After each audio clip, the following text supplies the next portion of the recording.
Hello mga idol, may gabi bago lang takabot alin sa jote. Kilo lang nalagas ni May nakita na naman ako nga nagapasikat si Ilonggo Vlogs kag si Ginggingli. Ari idol, lantawan nyo, let's go. Shout out sa mga team kakakda, no? Mga lawlaw kamutanan. Wala kamuya tantan sa mga taga Iloilo. Hoy, Jeng Jeng Lee, Makmak Vlog, Ilonggo Vlog, tanan nga mga team kakak, mga lawlaw kamutanan. Kung hindi ka mo magbato sa amon. O, ari na si Ronald Kaime, kung hindi ka mo magbato, tapas na lang kamo tubo, lipay pa si nanay kag tatay ninyo. Uy, mga idol, nakita ko si King mga idol.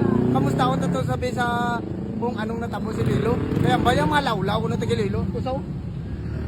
Kamusta ako na to?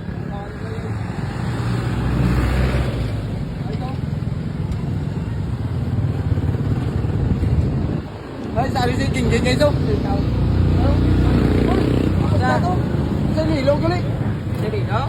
Oo. Ay ta, mga lawlaw to. Ha? Mga lawlaw. Si Renato gagadyam na kulawas. Oo. Way mga lawlaw. Way na, sugid-sugid mo lang Iloilo. Tatlo kadlaw ko to, way bato sakon. Mga lawlaw. Shoutout gali sa taga Iloilo, no. Kay Renan, no. Lawas si lang ilag ko. Pinabako sa Negros ni, the world champion, balo na kamo, ha? Taga Iloilo, mga lawlaw dayo, way dayo bakod. Kadto ko da, way ko da kontra, permela kamo shout out, way man. Mga lawlaw kamo ya. Shout out sa taga Iloilo. Amba ko sa inyo, kamo na may kadto sa lugar namon be sa Bacolod. Sa ligad, ako na kadto sa lugar sa Iloilo, way man ka bato sa kon, ha? Mga lawlaw pa kamo ya ko sa inyo, panapan lang kamo tangkong lipay ko sa inyo. Amo nagle taga Lilo, mga lawlaw.